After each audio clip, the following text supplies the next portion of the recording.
mensagem do livro Vinha de Luz. Psicografia de nosso Chico. Emmanuel vai falar sobre algum versículo que aqui seja escolhido agora. Pode ser do Antigo Testamento, pode ser do Evangelho. E o que eu desejo é que todos acompanhemos com alguma concentração. E o título é O Escudo. Emmanuel vai buscar Paulo a falar aos Efésios, quando lhes diz: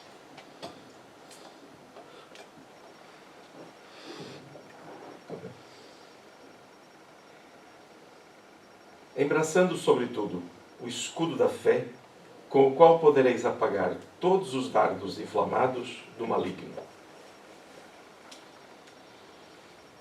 Traduzir isto à linguagem atual, não é?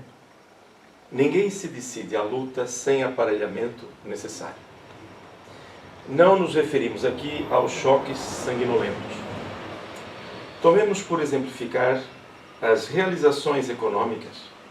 Quem garantirá o êxito à produção se articular elementos básicos imprescindíveis à indústria, sem o fazer? A agricultura requisita instrumentos do campo, a fábrica pede maquinaria adequada. Na batalha de cada um, é também indispensável a preparação de sentimentos. Requer-se intenso trabalho de semeadura, de cuidado, esforço próprio e disciplina. Paulo de Tarso, que conheceu tão profundamente os assédios do mal, que lhe suportou as investidas, dentro e fora dele mesmo, recomendou: usemos o escudo da fé, acima de todos os elementos da defensiva. Somente a confiança no poder maior, na justiça vitoriosa, na sabedoria divina, consegue anular os dardos invisíveis, inflamados no veneno que intoxica os corações. Todo trabalhador sincero do Cristo movimenta-se na frente de longa e porfiada luta na terra. Golpes da sombra e estiletes de incompreensão cercam-no em todos os lugares. E se a bondade conforta e a esperança ameniza, é imprescindível não esquecer que só a fé representa escudo bastante forte para conservar o coração imune às trevas.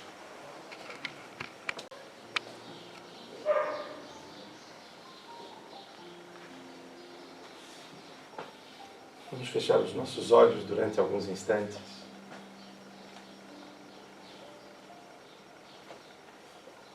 Para que assimilemos estas mensagens da espiritualidade, que nos confortemos nos nossos melhores propósitos,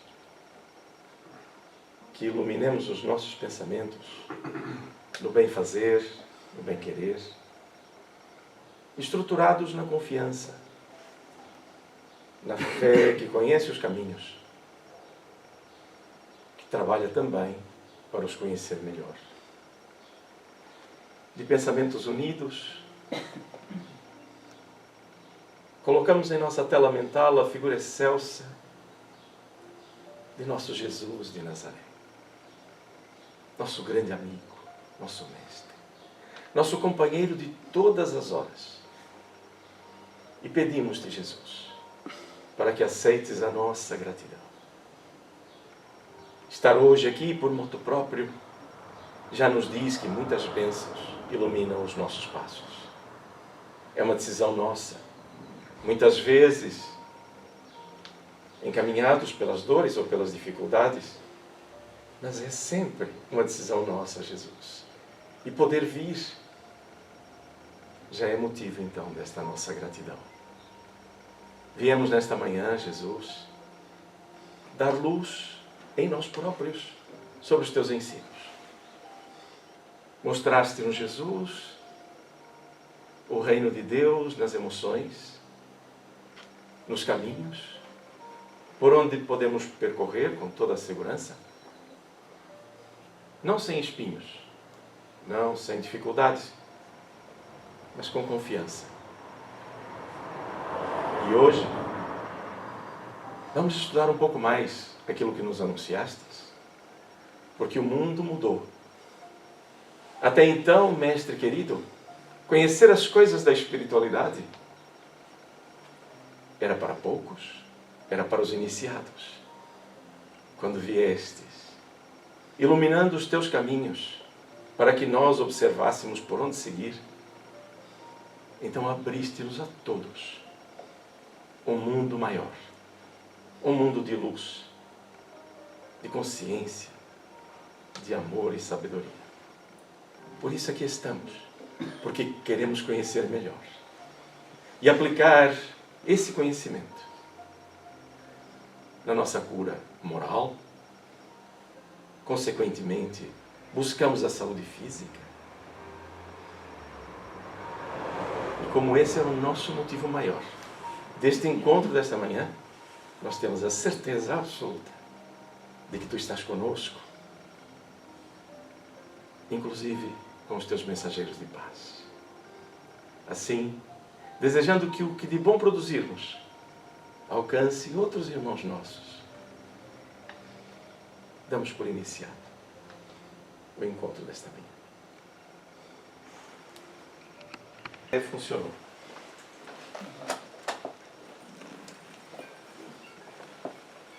Eu estou muito pacificado. E é esta paz que nós estamos todos a receber depende muito de nós. Gostaria de saber quem está a vir a casa pela primeira vez. Ninguém? Muito bem. Até me custa começar, José Franco. A presença de Jesus em nossas vidas, de todos nós, quando começamos a buscar a consciência real, por que Jesus é tão importante no seu ensino, no seu exemplo, a vida vai ganhando densidade. Parece que esses ruídos em que nós vivemos no cotidiano passam a ser só isto mesmo, ruídos. Mas é o momento de cada um. Muitas vezes estamos assolados por dificuldades, por dúvidas, por incertezas. Parece que as coisas ou se encerrarão ali naquele momento, ou então há dificuldades inultrapassáveis. Então, cada um de nós tem o seu momento. Hoje vamos falar até de algo que, aparentemente simples, vai nos trazer uma consciência dos resultados das nossas experiências na vida. Esse testemunho que vamos ouvir coloca em causa muito também dos nossos valores, a maneira com que nós olhamos as coisas. Mas como tudo isto não se encerra num simples testemunho, vou-vos convidar a viajar para conhecer, quase que in loco, as experiências de Allan Kardec. Vocês têm vindo a estudar também o livro O Céu e o Inferno, e com testemunhos impressionantes. E é isso que nós vamos continuar a fazer. E dizer-vos que, se tiverem alguma dúvida, perguntem, estejam à vontade. Só não interrompam, entre aspas, quando estivermos a passar, vamos passar aqui um testemunho e um processo de comunicação espiritual. Nessa parte não dá para interromper, porque é um vídeo, está bem? Mas connosco, estejamos todos à vontade. Está bem? Nós estamos aqui a estudar o livro O Céu e o Inferno, ou, que é o subtítulo do livro, A Justiça Divina, segundo o Espiritismo. Quando falamos de céu e inferno, a comunicação é muito direta. Não é? Toda a gente sabe que está-se a falar de céu e inferno, embora não saibamos de que céu e de que inferno se fala, o conceito é simples de perceber. E nós vamos ouvir o testemunho de um espírito, já nesta fase que estamos a terminar, que são espíritos em condições medianas. Vocês assistiram na semana passada? Testemunho? Sim? Portanto, isto é um estudo simples. O Céu e o Inferno é um livro que nos remete com alguma simplicidade, mas extremamente profundo, ao que é a prática dos valores morais, da prática da vida, do que fazemos com esses valores, e depois os resultados. Está bem? É óbvio que depois vamos também ter lógicas de porque que a justiça funciona assim, qual é o efeito psicológico, o processo reeducativo e por aí adiante. Então nós vamos ouvir esse testemunho de Ana Belleville. Alguém já aproveitou para ver durante a semana o capítulo? Alguém ouviu isto? Ouviu esta mensagem? Não? Então eu vou passá-la. Só tenho que tirar a música anterior. Tenho que tirar esta.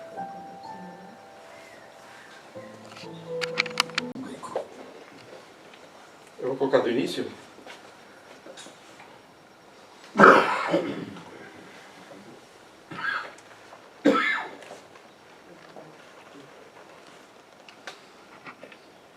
Enfermidade. Viva. O que é que vamos ouvir? Só para estarmos todos em sintonia. Vamos ouvir, primeiro, Allan Kardec contar a sua experiência, o conhecimento que ele tem sobre Ana. Depois, numa segunda fase, Allan Kardec vai encetar uma comunicação com Ana. Ana desencarnou há pouquíssimo tempo. Allan Kardec vai comunicar com ela logo a seguir à morte dela. Isto é outra coisa que impressiona. Então é isso que vamos ouvir. Então, primeiro, quase que uma biografia de Ana. É na primeira fase. Depois vamos interromper e vamos passar à comunicação. Então, o que é que eu vou pedir? Para que prestemos atenção. Vou tirar um bocadinho da luz. Não vamos ter vídeo nenhum. É só para que nos concentremos no perfil de Ana. Tudo bem? É que isto é mais importante do que parece. Se nós conhecemos os valores e aquilo que a pessoa vivenciou, nós vamos conseguir depois perceber qual é o resultado no plano espiritual desse seu comportamento e desses seus valores. Então é importante que fixemos os conceitos que Allan Kardec nos traz sobre Ana. Tá bem? Depois vamos avançando. Jovem mulher falecida aos 35 anos, após longa e cruel enfermidade. Vivaz, espirituosa, dotada de rara inteligência, grande retidão de julgamento e eminentes qualidades morais, esposa e mãe de família devotada, ela possuía, além disso, uma integridade de caráter pouco comum e uma fecundidade de recursos que jamais a pegavam desprevenida nas circunstâncias mais críticas da vida. Sem guardar ressentimento das pessoas de quem podia queixar-se, estava sempre pronta a prestar-lhes serviço. Intimamente ligados à sua pessoa desde longos anos, pudemos acompanhar todas as fases da sua existência, bem como todas as peripécias do seu fim. Um acidente provocou a moléstia que devia matá-la. Depois de retê-la acamada durante 3 anos, presa dos mais cruéis sofrimentos que, aliás, suportou até o fim com uma coragem heróica, sem que a graça natural do seu espírito jamais a abandonasse. Acreditava firmemente na alma e na vida futura, mas pouco se preocupava com isso. Todos os seus pensamentos se voltavam para o presente, que tinha em grande conta, embora não tivesse medo da morte e fosse indiferente aos gozos materiais. A sua vida era simples e ela abria mão sem qualquer sacrifício do que não podia obter. Entretanto, possuía inato o sentimento do bem e do belo, que apreciava até nas coisas mais insignificantes.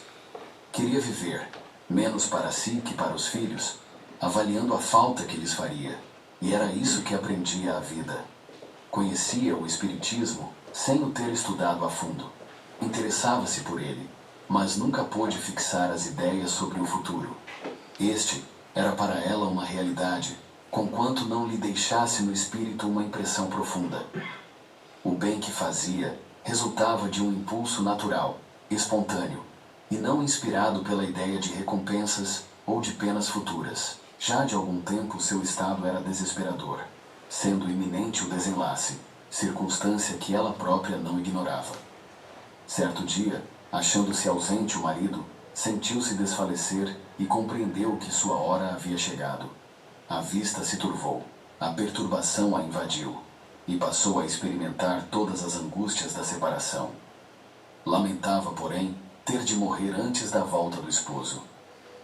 Fazendo supremo esforço sobre si mesma, murmurou que não queria morrer. Então sentiu renascer-lhe a vida e recobrou o pleno uso das suas faculdades. Quando o marido voltou, contou-lhe que ia morrer, mas quis aguardar a tua vinda, visto ter algumas recomendações a fazê-lo. Assim se prolongou a luta entre a vida e a morte por 3 meses, tempo que mais não foi que dolorosa agonia.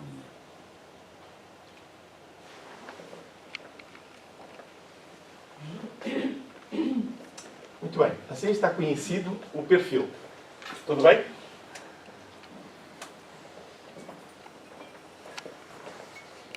Vemos aqui uma pessoa com valores e, entretanto, em grande sofrimento. E aqui nós começamos a nos perguntar, muitas vezes, por que com tantos valores, às vezes, sofremos tanto? E há sempre um ponto, uma referência, onde reparar que disse que ela conhecia as coisas para além da vida, né? Para além da morte, mas não ligava muito a isso. Não tem importância não ligar a isso, atenção. Mas reflete depois como é que nós vemos o mundo. Quando nós iniciamos o encontro esta manhã, a sensação que nos dá é que Jesus veio até nós e veio anunciar o reino de Deus, para que nós tivéssemos um objetivo. E com esse objetivo, e com esse conhecimento, ambos, nós teríamos ferramentas suficientes para que nos encaminhássemos de forma confiante, então, porque conhecedores, de forma resoluta, porque afinal eu estou a ver que o mundo não é uma caixinha, é uma imensidão, é infinito. E a partir daí eu devo modificar a maneira com que vejo as coisas. Isso seria o mais simples. Mas nós temos muitas coisas a que nos prendemos ao longo das diversas encarnações. E está certo, não está errado. É normal. O nosso processo de desenvolvimento é de libertação das coisas que nós entendemos como muito importantes para nós e que afinal vamos nos apercebendo que são coisas temporárias, que dentro daquilo que Jesus também disse, ajuntai tesouros nos céus. E nós vamos juntando tesouros na terra, até nas relações. Isto é que é muito curioso. Então é um processo. Por isso é que Jesus, quando nos diz de forma muito clara a respeito de Deus, Ele fala-nos a respeito da necessidade do perdão, de fazer ao próximo aquilo que gostaríamos que fizessem a nós próprios. Fala-nos de honrar o pai e a mãe. Fala-nos para amar a Deus sobre todas as coisas e ao próximo como a nós mesmos. E assim vai. Só que Jesus está a falar conosco que estamos a acordar para um conjunto de valores novos. E também ninguém nos obriga a ouvir alguém que chegou e que nós não estávamos muito bem identificados. Então, não endeusar Jesus como uma pessoa que diz faça e nós vamos fazer. Não, é uma pessoa como nós. Filho de Deus, a alma mais nobre que passou pela terra, é o nosso orientador maior, mas nós estamos sempre a analisar coisas. Então nós precisamos de experiências para ir acolhendo essas mensagens do Cristo, para que elas cada vez mais façam sentido. E Jesus, sabendo que nós não conhecíamos estas coisas, disse que nos enviaria um Consolador. Alguém queria esclarecer todas as coisas e que ficaria conosco para sempre. E vem a doutrina espírita, não é Allan Kardec. Vem a doutrina espírita, como que o novo Pentecostes, que é aquele fenômeno que aconteceu no mercado, com os discípulos de Jesus, após Jesus ter partido, em que eles começaram a falar várias línguas ao mesmo tempo no mercado, então aquilo virou um burburinho, e até pensavam que eles estavam alcoolizados. Disseram, estão cheios de mosto. O que aconteceu ali? Uma série de entidades espirituais, através da mediunidade, começaram a manifestar-se na língua de cada um que ali estava. Ora, aquilo foi algo impressionante e chamou muita atenção ao processo. Mas isso foi no mercado. E o nosso Pentecostes, ou seja, as várias línguas, as várias comunicações, ao mesmo tempo, surgem com o aparecimento da doutrina espírita. Ou seja, todo um projeto espiritual para nos dizer, olha, nós estamos aqui. O mundo não é só essa caixinha em que você se encontra. Ora, quando nós temos esta abertura, nós começamos a ter a oportunidade de ver o mundo como ele é. E não como nós achamos até agora. Quando fomos educados e continuamos a educar e continuamos a ser, ele é muito maior do que isto. Então o que é que vamos ver? Num testemunho da vida de uma pessoa, nós vamos agora ouvir uma comunicação do tal Pentecostes, do tal conjunto de informações que nos chegam, para que cada um de nós, a partir do momento em que compreendamos no primeiro momento, e depois tenhamos, como disse Emmanuel na mensagem que lemos, tenhamos confiança.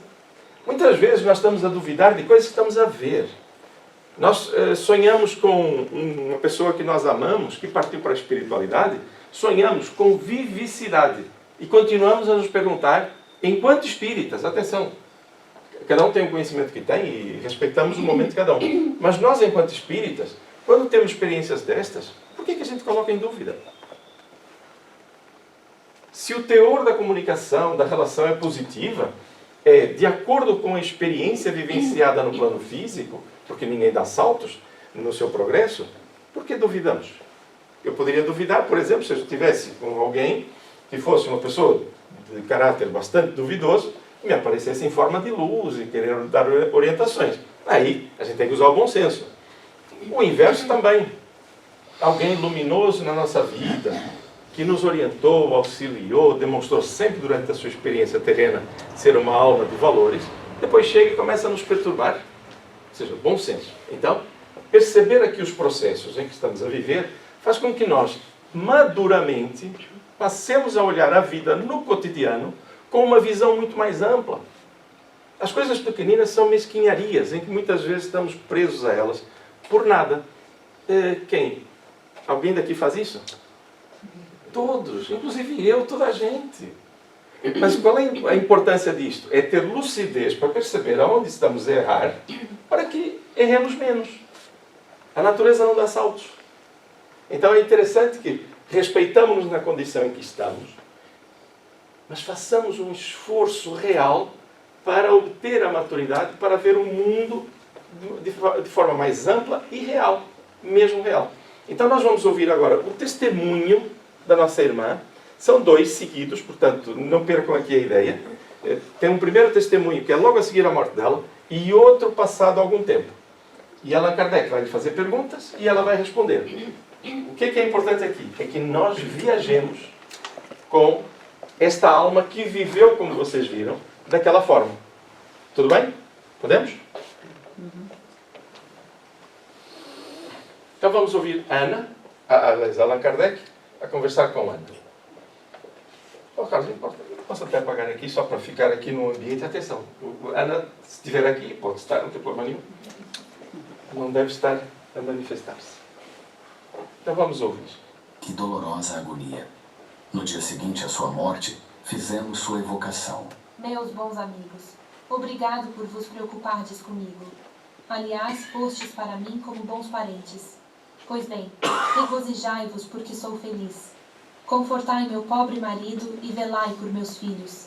Segui para junto deles tão logo desencarnei. Parece que a vossa perturbação não foi longa, uma vez que nos respondeis com lucidez.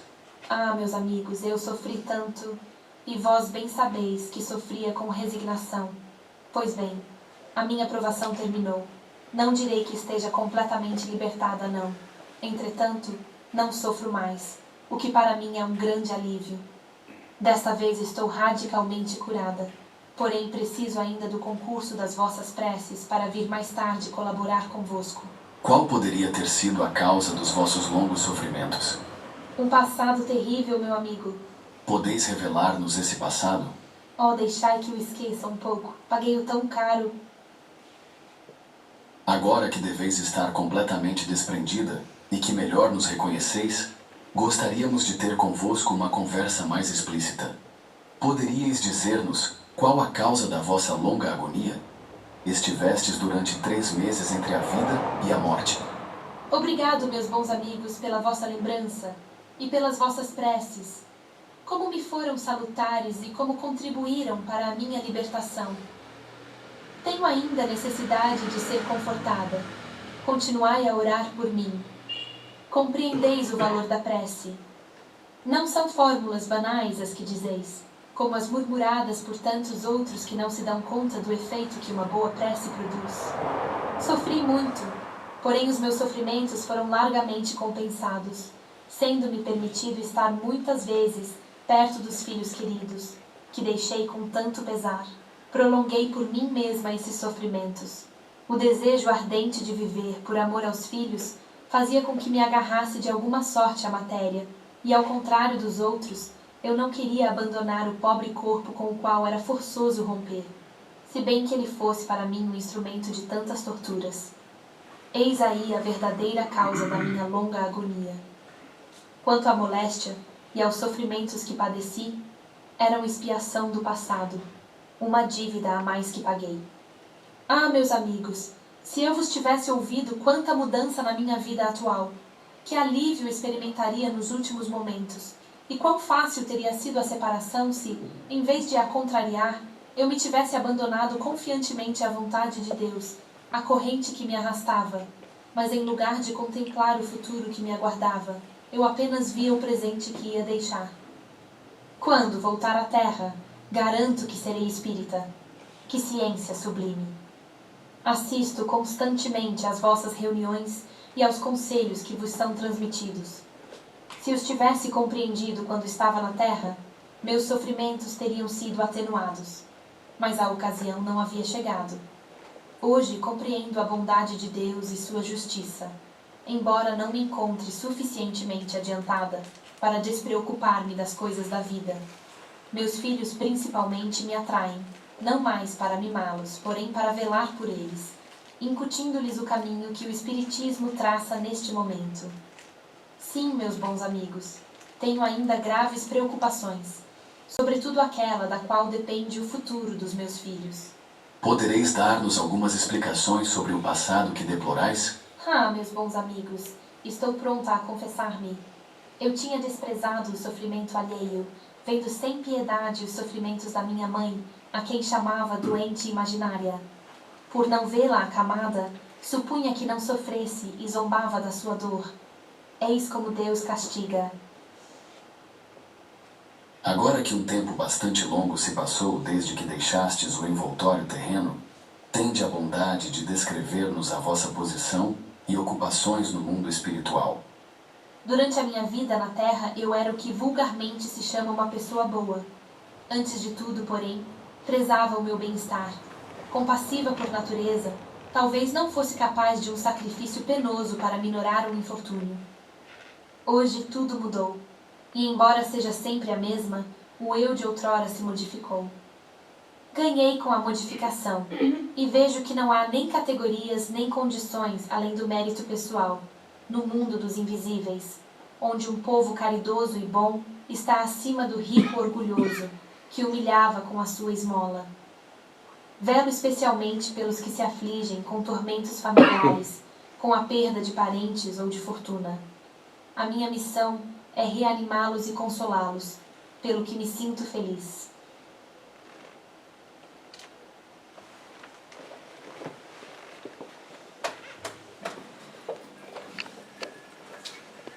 E agora?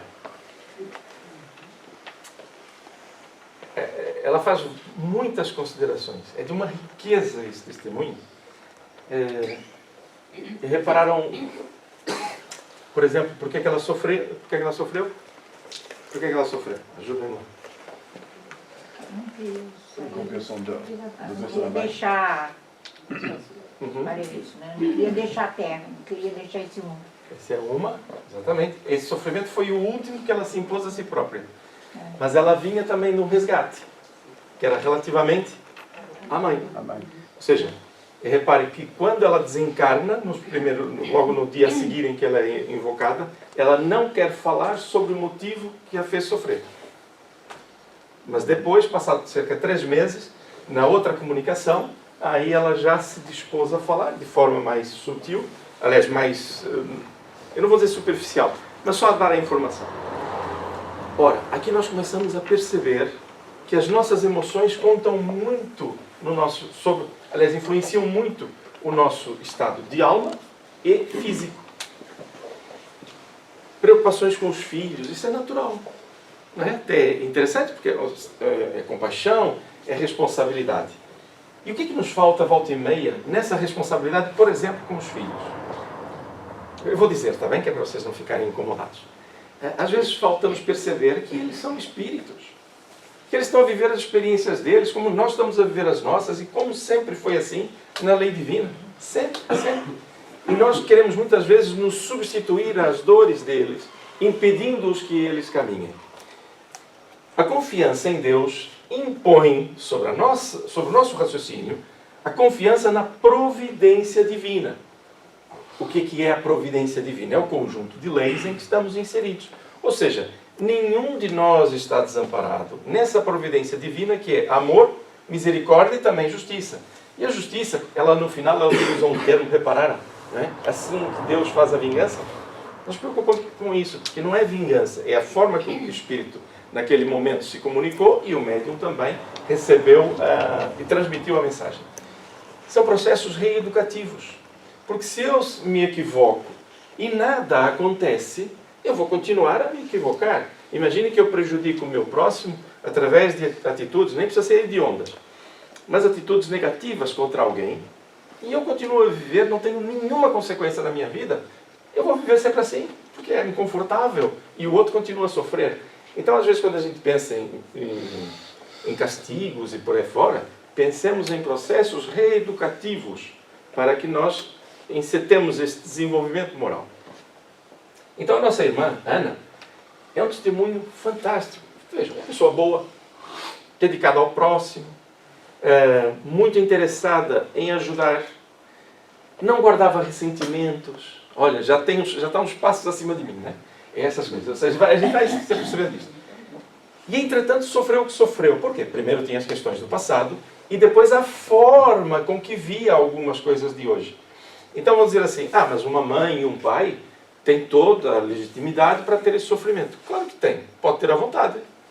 Só que se eu juntar a isso a confiança, eu já não estou a ver um filho que faz parte de mim. Eu estou a ver um espírito que precisa da minha ajuda. Completamente diferente. Então eu vou modificar a maneira com que eu sinto. Se disserem isto agora, eu vou dizer, não é verdade. Porque é um trabalho. Porque pensar em mudar é aquela montanha que Jesus fez referência, que se tiveres a fé do tamanho de um grão de mostarda, e Jesus usa esse exemplo, porque é o grão mais pequenino que eles trabalhavam, você vai dizer para uma montanha, move daqui para ali.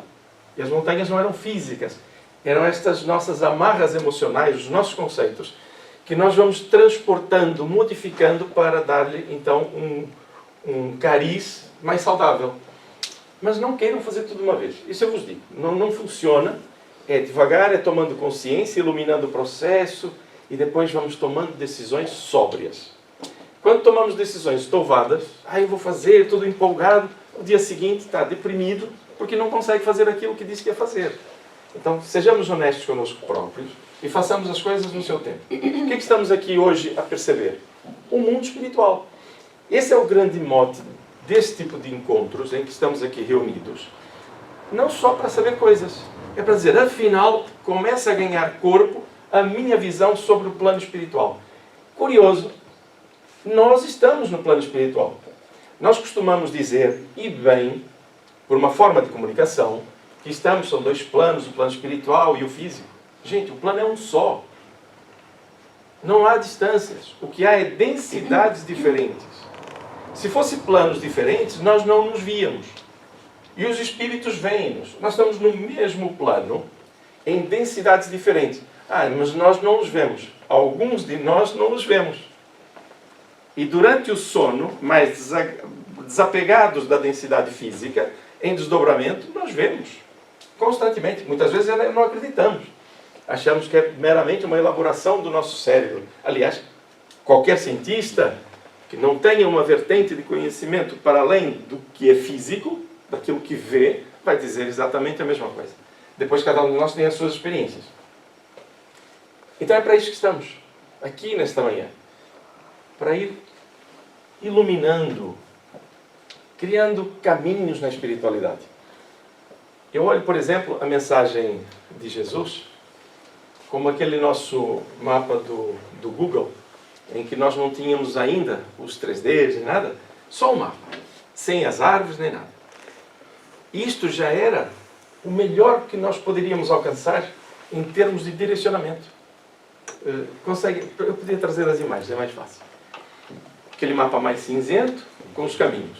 Nós já sabemos ir do ponto A para o ponto B. Estamos seguríssimos, não tem problema nenhum. Aí surge a doutrina espírita. que vem nos dar mais algumas informações. Já começamos a ter desenhos dos prédios, já começamos a ter os verdes e por aí fora. Então o mapa vai se completando.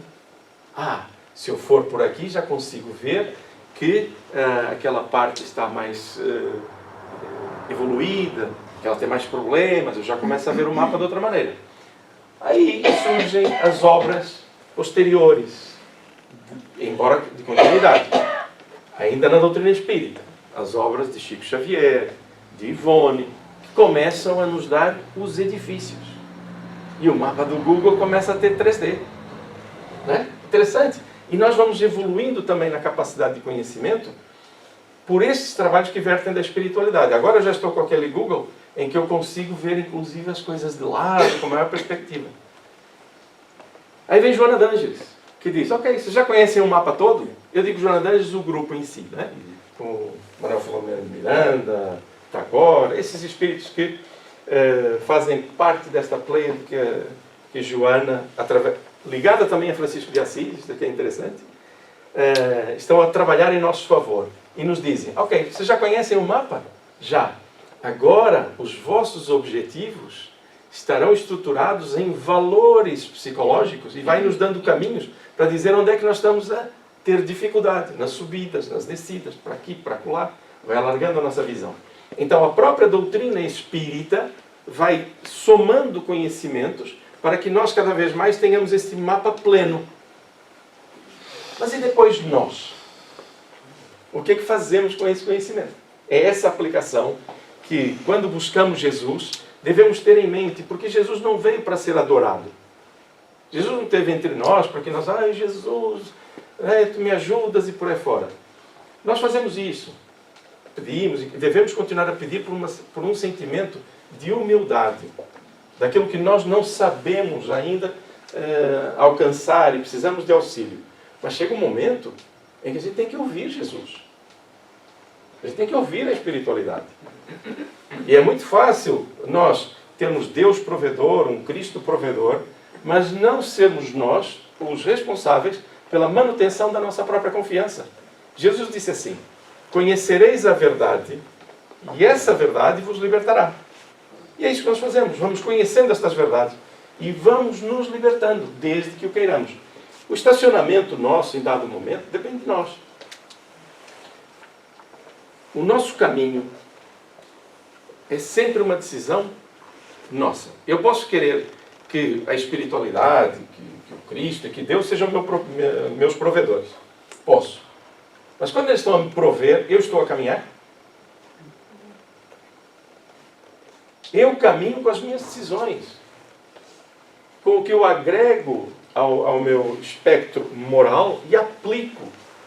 Também não adianta nada. Nós estamos a estudar bastante por aí fora, estamos a acumular conhecimento. Só adianta numa coisa, é que vamos ter sempre ferramentas. Mas o que importa é aplicar essas ferramentas no nosso dia a dia. A começar por onde? Pelas nossas emoções.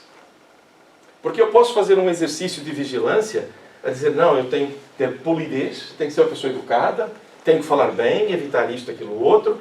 Mas se por dentro eu estiver a ferver, eu passo muito bem pelo mundo. E parece que andei a trabalhar muito bem. Essencialmente, a emoção que me leva a portar-me bem. Na linha do bem-querer, da compaixão, da piedade. E esse é um exercício que nós precisamos fazer muitas vezes ao longo do nosso dia, ao longo da nossa semana e ao longo da nossa vida. A estrutura moral. Ou seja, vamos fazer o bem, mas estruturados. Mas se não for estruturado, faça o bem da mesma. Pessoas dizem assim, eu não... A pretexto da verdade. Eu escuto às vezes fazer assim, quando for lá não vou cumprimentá-lo. E isto o que é? Isto... Pessoas dizem, eu não sou hipócrita, né? Não sou hipócrita, não vou cumprimentá-lo. Isto tem um nome. Não, é falta de educação. Porque eu posso ser contra alguma coisa, mas não devo desejar o mal de ninguém. Simples assim. Quando eu estou a desejar o mal a alguém, por exemplo, né, nas minhas preocupações do cotidiano, em que eu acho que fui magoado e foi o meu ego que se magoou, e eu tenho essa perspectiva de querer mal à pessoa, quem é que se prejudica primeiro? Somos nós.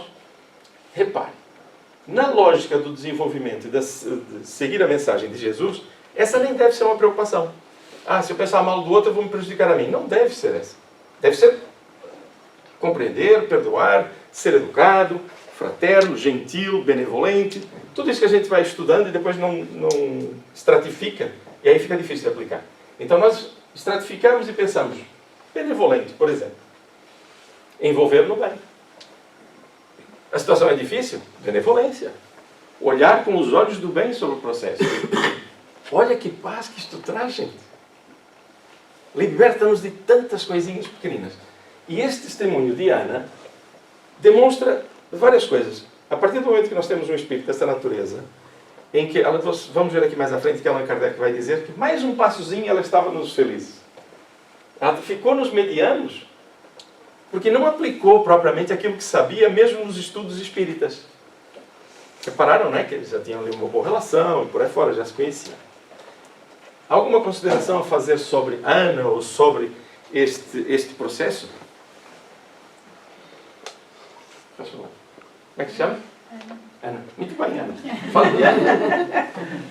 Eu acho que, além de tudo o que já falou, que é diferente de nós que temos, acho que no meu caso pessoal também me fez perceber melhor a relação que os meus pais têm para comigo e porque é que às vezes é tão... Excelente. Oh, Ana, você toca num ponto importante. É que normalmente a gente vai falando a nossa relação com os filhos, né? E eu volto e me esqueço, né, desta relação nossa com os nossos pais. É esse estudo. Ana, esse aqui é a luz. Ou seja, nós estamos aqui todos a conversar e de repente vem uma ideia. E elas acendem. Não é como se o nosso cérebro, a nossa mente, fosse um jardim e começasse ali as luzinhas a pipocar e as flores a surgir. É essa a lógica. É iluminar a mente fazendo essas reflexões. Está bem? Obrigado, Ana. Obrigado. Alguma consideração? Querem fazer? Nenhuma dúvida sobre o estado de Ana? Eu tenho muitas. E eu posso vos dizer uma coisa, eu tenho um problema que é, a cada frase dela eu queria parar. Olha isto, olha aquilo, mas vocês já fizeram. Não é? Então vamos ouvir Allan Kardec. O que vai acontecer? Allan Kardec agora vai trazer conceitos sobre esta comunicação. E alguns deles são muito importantes para nós entendermos aqui este conceito. Quando olhamos um testemunho, o que é que nós fazemos? Tomamos esse testemunho como para tudo. E não é assim. Cada caso é um caso. Há condicionantes que são muito particulares. E Allan Kardec vai falar sobre elas. Só que eu vou fazer uma leitura mais seguida. Vou tentar não interromper muito, que é para nós terminarmos a tempo. Pode ser? Okay? Mas interrompa se ficar com alguma dúvida, porque senão também não faz sentido nós estarmos a estudar em conjunto. Então, Allan Kardec vai perguntar a São Luís, que é o espírito mentor que está ali a acompanhar o processo. Allan Kardec falava com as entidades, mas tinha um orientador em várias situações, inclusive São Luís, espírito, interveio no processo e verificou que o que o espírito estava a dizer era a sua verdade, mas não era a verdade do processo. Então é muito importante ouvir aqui São Luís. Então Allan Kardec diz, importante questão decorre dos factos supramencionados. Eila. Sempre que estiver aqui em itálico, para quem perceber assim à distância, é Allan Kardec. Quando está no normal, é São Luís. Poderá uma pessoa, por esforço da própria vontade, retardar o momento da separação da alma do corpo? Repare que ela aguentou-se 3 meses, já era para ter partido, certo? Então, Allan Kardec diz, alguém pode fazer isto? Para que eu não me esqueça, vou vos dizer já.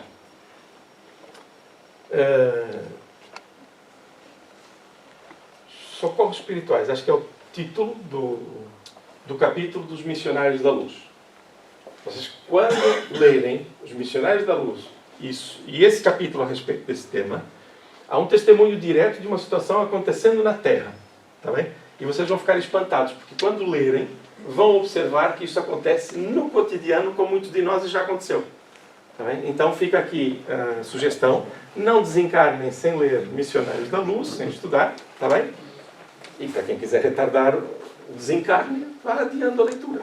Sabe como é? Né? Vai jogando. Então, Missionários da Luz tem um testemunho também muito interessante na lógica em que o senhor ainda não desencarnou. Tá bem? Então vamos lá. Então poderá uma pessoa fazer isto? São Luís responde. Resolvida afirmativamente, sem restrições, esta questão poderia dar lugar a consequências falsas. Se eu só tivesse esse testemunho, eu poderia imaginar que tudo funciona assim. É o que ele está dizendo. Ou seja, se disser que sim, falta aqui alguns detalhes. Certamente, em dadas condições, pode um espírito encarnado prolongar a existência corporal a fim de terminar instruções indispensáveis, ou, ao menos, por ele como tais julgadas. É uma concessão que se lhe pode fazer, como no caso vertente, além de muitos outros exemplos. Eu tenho um exemplo particular na minha vida, em que, para além de ter acontecido tal qual está aqui, recebi comunicação espiritual a dar conta de como é que todo o processo se desenvolveu. Eu tinha 18 anos. Okay? Isso é só para vos dizer aquilo que eu volto a vou dizendo. Aquilo que nós afirmamos não é só porque estudamos e acreditamos naquilo que está. É que todos nós temos experiências na vida. Umas mais declaradas, outras menos. Né? Esta dilação de vida não pode, ou seja, esse alargamento da vida não pode, porém, deixar de ser breve, visto como é defeso ou proibido ao homem inverter a ordem das leis naturais, bem como retornar de modo próprio à vida espiritual, vindo à Terra, né? Desde que ela tenha atingido o seu termo. É uma sustação, um adiamento, uma sustação momentânea apenas. Ou seja, a pessoa está para desencarnar, os órgãos já não funcionam, começa a entrar em desequilíbrio, já não consegue sustentar o espírito vivificante na sua organização. Pode ser adiado. Pode, em algum momento, em circunstâncias muito específicas, ou seja, não é o cotidiano. Está bem? Dúvidas? Preciso é, no entanto, que da possibilidade do acontecimento, né, do facto, não se conclua a sua generalidade. Tampouco que dependa de cada qual prolongar por este modo a sua existência. Ou seja, eu por minha conta vou fazer. Quando vocês lerem os Missionários da Luz, que eu sei que vão fazer, podem ir na biblioteca ou adquirir o livro, seja como for. Vocês vão observar como é que a espiritualidade trabalhou durante muito tempo, com muita gente envolvida, para dar alguma oportunidade de resolução de problemas de pessoas que tinham crédito para ter essa, vou chamar de moratória. Tá bem? Porque muita gente se envolve nisto, não é só o próprio. Muita gente se envolve nisto.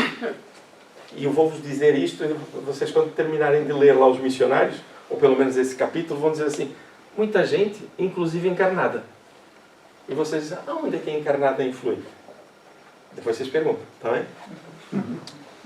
Como provação para o espírito, ou no interesse de missão a concluir, os órgãos depauperados podem receber um suplemento de fluido vital que lhes permita prolongar de alguns instantes a manifestação material do pensamento. Ou seja, durante algum tempo, os benfeitores aplicam energias para manter o tônus vital a funcionar para que o órgão continue ali a dar resposta àquilo que ele se propôs fazer para o equilíbrio do corpo. Isto pode acontecer. Vocês já ouviram falar das melhoras da morte? Sim. Okay. Alguém tem assim uma noção por que isto acontece? É para preparar o alinhamento familiar, por causa do desligamento, enquanto os benfeitores estão a fazer desligamento e não haver perturbação para o próprio que vai desencarnar. Quer dizer? Tem um merecimento, são os médicos de cura que estão a atuar e a conceder esse momento para que se possa despedir dos seus familiares ou para qualquer situação que tal. É juntando os dois. O que acontece? A pessoa vai desencarnar.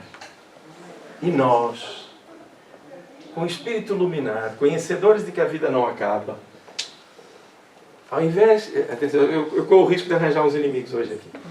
Ao invés de dizermos assim, Senhor, amo muito tal pessoa. Aprecio muito que ela esteja bem. A minha vontade sincera é que ele fique conosco, que ele recupere. Mas se for melhor para ele, ilumina-lhe o caminho e que os benfeitores espirituais, dependendo da religião que eu tenha, que Deus ou que Jesus, o acolham. Ao invés de fazer isto, o que é que nós fazemos? Ficamos ansiosos, com medo da perda. Não dissemos tudo o que era para dizer. Temos algumas marcas que nos fazem comprometer na relação. E começamos a ficar angustiados porque a pessoa vai embora.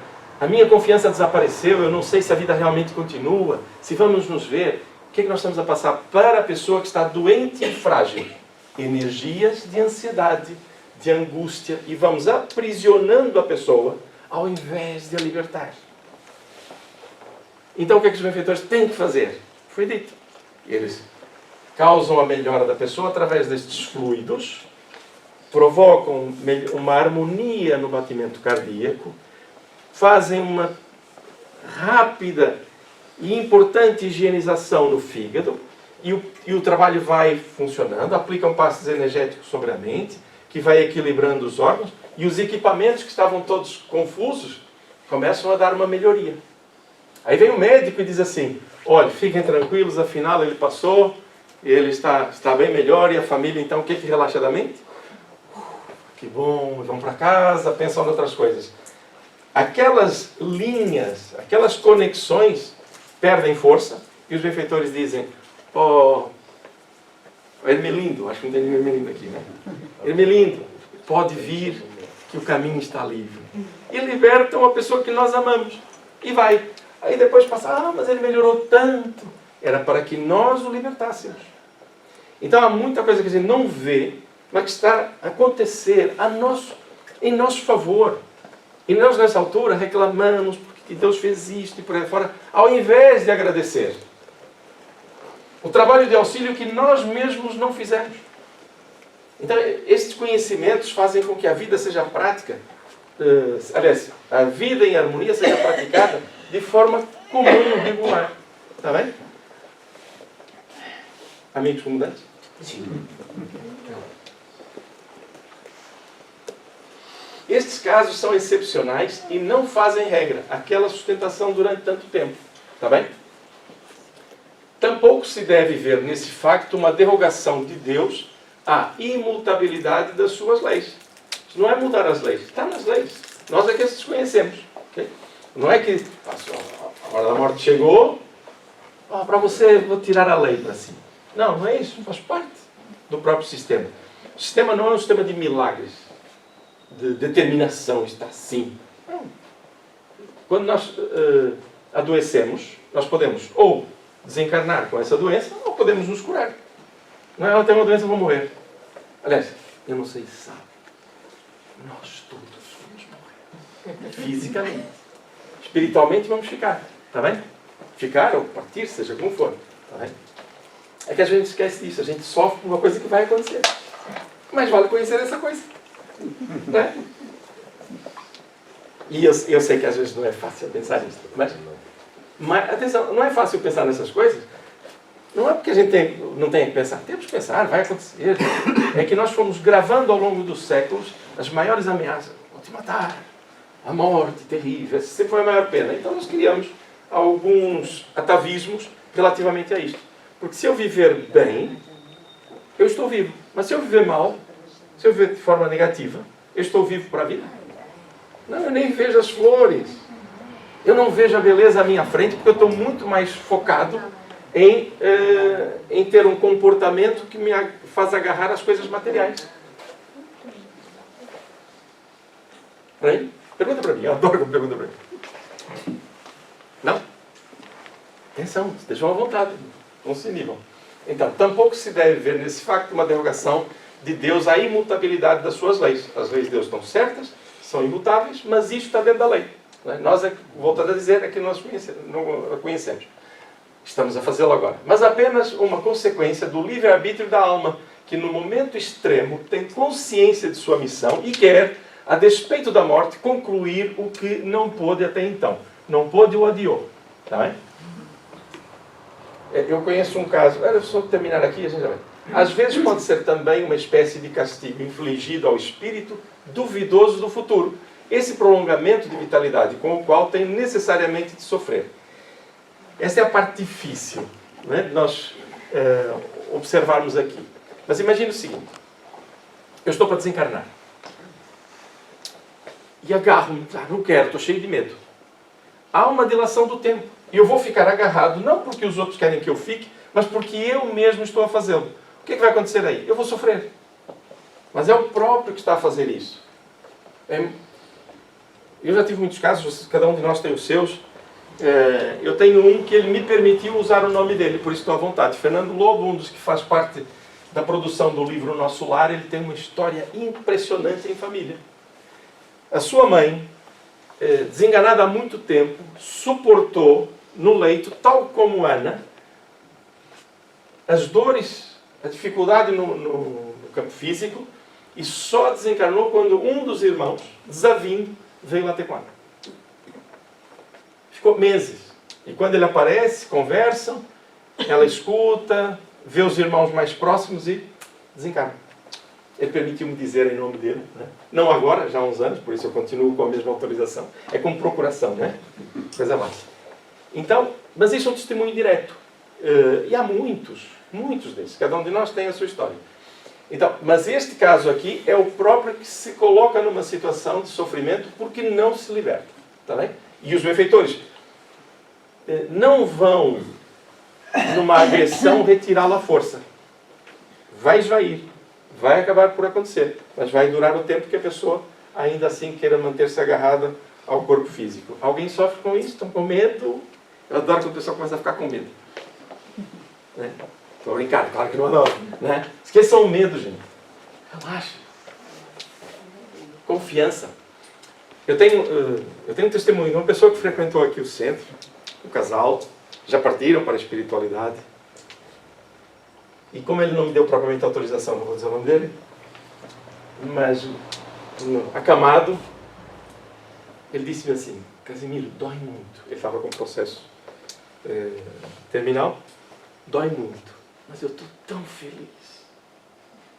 Gente do céu, eu quero ter essas palavras e esse sentimento no futuro em que, porventura, se acontecer daquela forma, eu tenho aquela emoção. E ele frequentou o centro cerca de 9 anos. Chegou, já tinha mais de 70. E naquele período ajudou tanto, preocupou-se em nos fornecer livros, buscar a história da doutrina espírita. E ele não conhecia. Foram 9 anos. E quando ele dá um testemunho daqueles, ele disse: realmente está aqui uma aplicação prática da assunção dos conhecimentos que se tem. Então, a partir do momento que eu sei que ele está feliz, ele vai partir bem. Não vai ficar agarrado. Não vai reclamar. É impressionante. Mas olha o detalhe. Esse dói muito. Fisicamente, doía. Né? Interessante. Agora, para nós terminarmos, Allan Kardec vai fazer, assim, algumas considerações. Poder-se ainda admirar a rapidez relativa com que se desprendeu este espírito, dado o seu apego à vida corporal. Porque ela comunica logo, lembra-se? Apesar daquilo tudo, ela desliga-se. Cumpre, porém, considerar que tal apego nada tinha de material nem sensual. Um detalhe para o sensual. O sensual tem a ver com o conjunto de sentimentos. Ou seja, não eram os sentimentos dela que a colocavam na Terra. Hoje o sensual ganhou outra forma, não é? Que é mais relacionado aos interesses da sexualidade e por aí fora. Mas aqui, esta referência que Allan Kardec está a fazer vem na condição do conceito mais usual à época. Tá bem? Ou seja, dos sentidos físicos.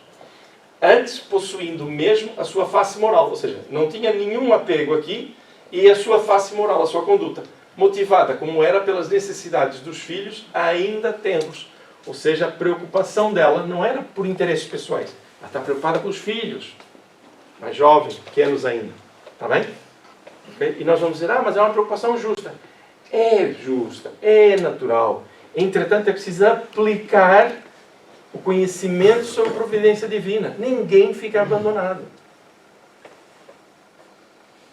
Você está sendo injusto com a dona Ana. Não. A consequência foi esta. Então aqui a gente começa a trabalhar. Né? Há um caso, vocês já viram essa história de certeza, de uma senhora, são aqueles ditos que se contam para explicar os processos de desprendimento, em que uma senhora tem 3 filhos, o marido vai viajar, fazer trabalhos fora, E num inverno muito rigoroso, os 3 filhos morreram, já adultos jovens, 19, 20 e poucos anos. E quando o marido chega, onde é que estão meus filhos? E por aí fora. Isso é muito doloroso, ouvir a história no seu contexto total. E ela diz, deixa estar, depois a gente fala sobre isso e tal, não sei o que mais. E ela começa a perguntar para o marido uma opinião, porque ela tinha recebido 3 joias e teve que as devolver. E o que é que ele achava daquilo? Ele disse, se as joias não eram tuas, fizeste bem em devolver, por que é que me perguntas isto? Dá para perceber quem eram as joias e de quem eram as joias. Somos filhos de Deus. Não é? Nosso Pai é o Criador de tudo. Não é? Então ela devolveu. E ele compreendeu. Portanto, aqui a lógica é o desprendimento. Não é? Ou seja, tinha os filhos, é facto, são joias da nossa vida porque nos ajudam a crescer, a estruturar o nosso amor, a nossa entrega e por aí adiante. Não é? É muito bom. Muito bom. Mas são espíritos. E nós estamos a trabalhar para auxiliar, não para reter. E esta confiança é importante. E agora, como disse também a Ana, a mesma coisa para os pais. Está bem? Enfim, era um espírito adiantado em inteligência e moralidade. Por mais um grau e poder-se-ia considerá-lo um dos espíritos dos mais felizes, do tal grupo, espíritos mais adiantados. Ou seja, era só ultrapassar aquela questão da confiança. Não havia, portanto, nos laços perispiríticos a tenacidade resultante da identificação material, ou seja, os laços do perispírito, que é o nosso corpo espiritual, penso que a maior parte de nós domina o assunto, não estava agarrada ao corpo, e sim aos conceitos, que é diferente, né? Pode dizer-se que a vida, debilitada por longa enfermidade, apenas se prendia por tênues fios que ele desejava impedir se rompessem. Ele, espírito, nesse caso, ela, Ana. Está bem? Contudo, a sua resistência foi punida com a dilação, a demora, o adiamento, a continuidade dos sofrimentos concernentes à própria moléstia, e não com a dificuldade do desprendimento. Ela, como queria ficar, sofria. Né? O sofrimento dela não era por estar com medo de morrer. Ela queria auxiliar. Assim realizado o desprendimento, eis porque a perturbação foi breve. Porque ela não estava presa à terra. Ela estava presa a conceitos de auxílio ao próximo. Nesse caso, especificamente os filhos. Um outro facto igualmente importante decorre desta, como da maior parte das evocações feitas em épocas diversas. Evocações, comunicação com os espíritos. Mais ou menos distantes da morte. Ou seja, evocações mais ou menos próximas do momento em que a pessoa morreu. Percebe o que quer dizer? A pessoa pode ter morrido há 1 mês, 2 meses, 3 meses. A evocação pode ser mais simples, desde que a pessoa já tenha passado o período de perturbação. Vocês ouviram logo no início, lá no descrito, perturbação. Perturbação é a mudança de estado de um lado para o outro. Para terem uma ideia, assim pensa que é mais simples. A gente tem um sono profundo, né? E quando acorda, a gente o que é que faz? Que dia maravilhoso, vou abrir a janela. Como é que a gente faz? Deixa-me juntar aqui os ossos, acordar, a gente está a recuperar. É a mesma coisa. É despertar de um sonho. Aliás, de um sono profundo, que é o que nós estamos a fazer muitas vezes na Terra. Né? Esse é o sentido da perturbação. Que todos passaremos. Não é estar perturbado, cheio de problemas, não é isso. É o despertamento. Tudo bem? Amigos comudantes? Melhorou alguma coisa? Já ficaram com menos medo? Que medo, é respeito, né? Então, mais ou menos distante da morte, esse tipo de comunicações. E ele diz, é a transformação gradual das ideias do espírito, cujo progresso se traduz não por melhores sentimentos, mas por uma apreciação mais justa das coisas. Ou seja, na primeira comunicação, ela não queria falar do problema dela, lembra-se? Na segunda, a maneira com que ela falava sobre a estadia ou estágio na espiritualidade já era diferente. Ela não mudou, ela continua a ser a mesma pessoa, só que começa a perceber melhor onde está, os conceitos vão mudando, mas a pessoa é a mesma. Por isso é que há a diferença da primeira comunicação, mais curta, queria falar pouco e por aí fora. Depois foi dominando o espaço do lado de lá. Sabe como é que funciona do lado de lá quando a gente chega? Não se lembra? Eu vou vos dizer. A gente chega lá, é mais ou menos assim. A gente lembra-se de algum tempo para trás, ou seja, imagina que estamos aqui, eu vou passar da direita para a esquerda. A gente está encarnado, né? O conhecimento está aqui. Quando a gente desencarna, a gente fica com o conhecimento igual ao que tem da encarnação. Mas algumas memórias estão apagadas, da infância e por aí fora. Elas não surgem logo todas de uma vez. Elas vão surgindo gradualmente. Peraí, mas e as memórias da outra encarnação? Elas também vão surgindo gradualmente, ou seja, elas não se apagam. Então o que ela faz aqui é somar essa memória que se recupera ao ambiente espiritual. Por isso, Ana, na segunda comunicação, tem mais riqueza de informação para dar.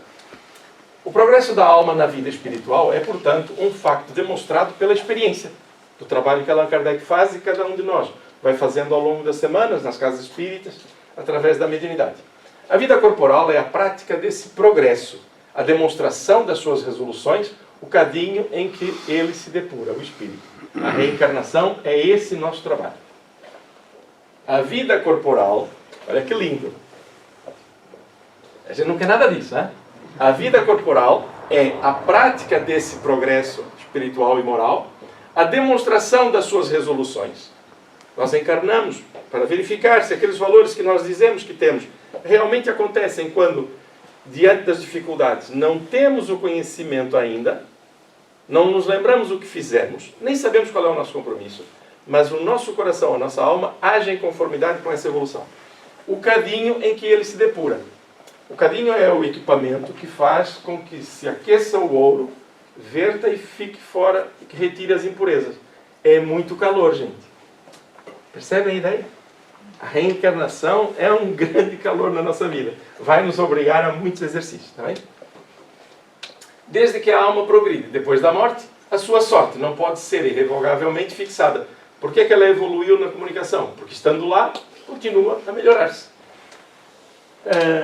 Porquanto a fixação definitiva da sorte é, como já dissemos, a negação do progresso. Aquela ideia que nós tínhamos, né, que morreu, vai para o céu, vai para o inferno.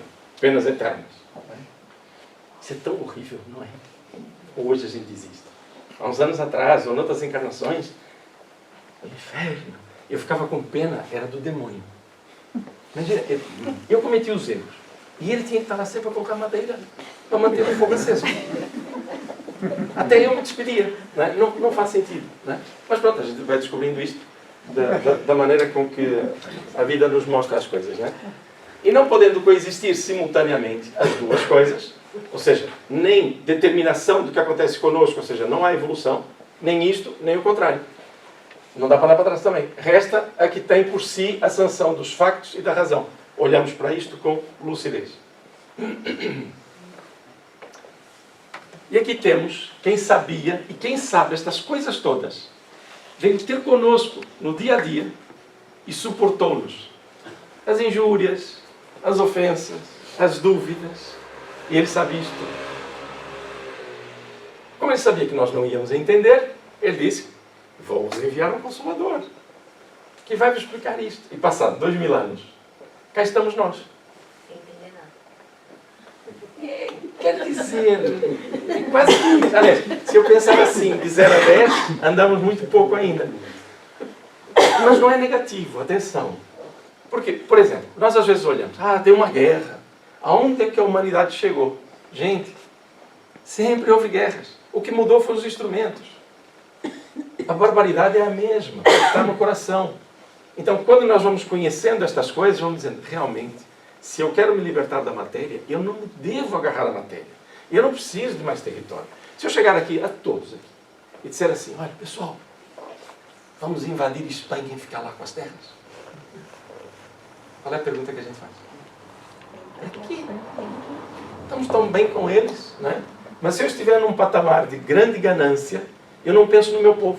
Eu penso no meu ego. Eu quero deixar uma história, eu quero dominar e por aí fora. Tudo isto faz parte do nosso processo evolutivo. Mas pensemos o seguinte, aonde é que este ou aquele indivíduo consegue força?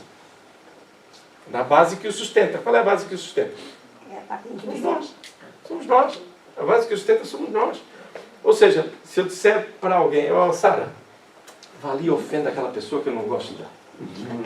Você vai fazer, a Sara, atenção, vai fazer o sinal da cruz e vai dizer, o Casimiro está com algum problema. Mas se ela for belicosa, o que ele te fez? Quero já saber.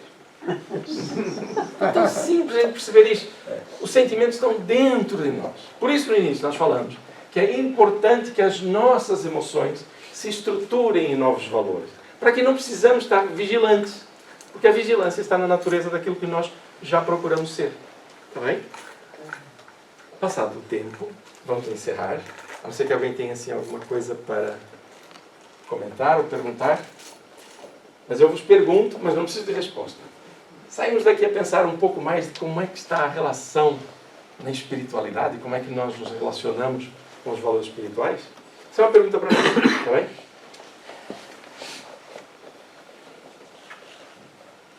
Vamos voltar aqui. Se os nossos olhos virem esta imagem, ou estas imagens, seja de gratidão a Deus, porque colocou uma infinidade de almas nobres a preparar a nossa casa, o nosso orbe. E esse nosso orbe recebe-nos, liberta-nos, e nós voltamos, e imos e vimos. E vamos melhorando a nossa própria casa. Às vezes, até não cuidamos muito bem. Mas ela é bela.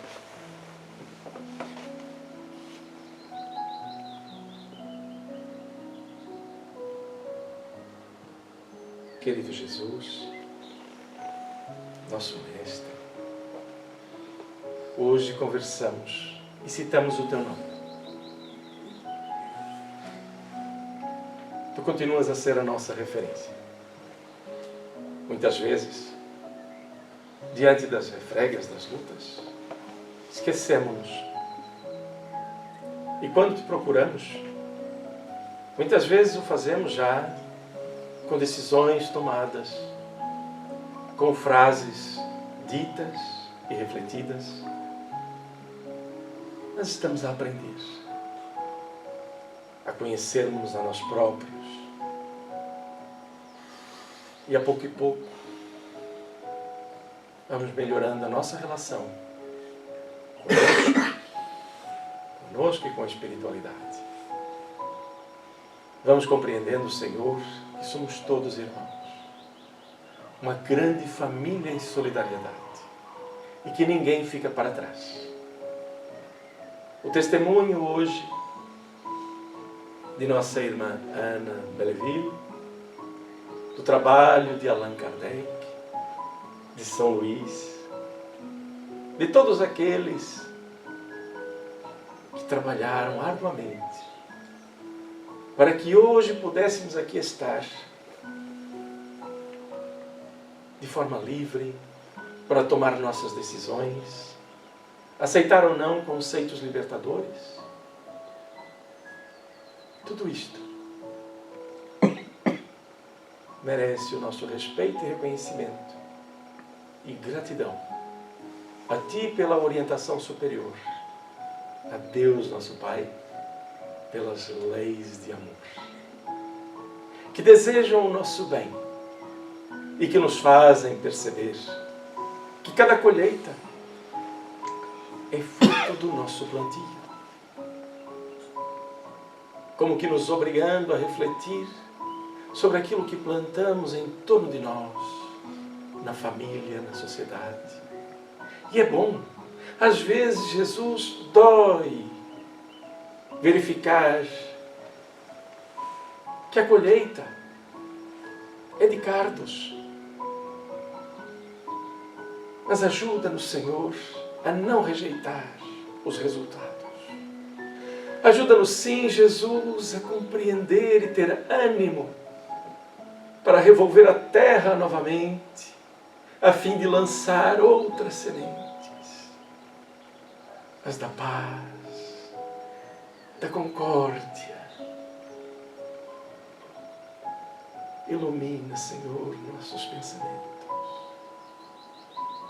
E as bênçãos que caem sobre nós nesta hora são de esperança. São pétalas com mensagens divinas materializadas na forma do amor, do equilíbrio, e que adentram o nosso ser, tocam o nosso corpo,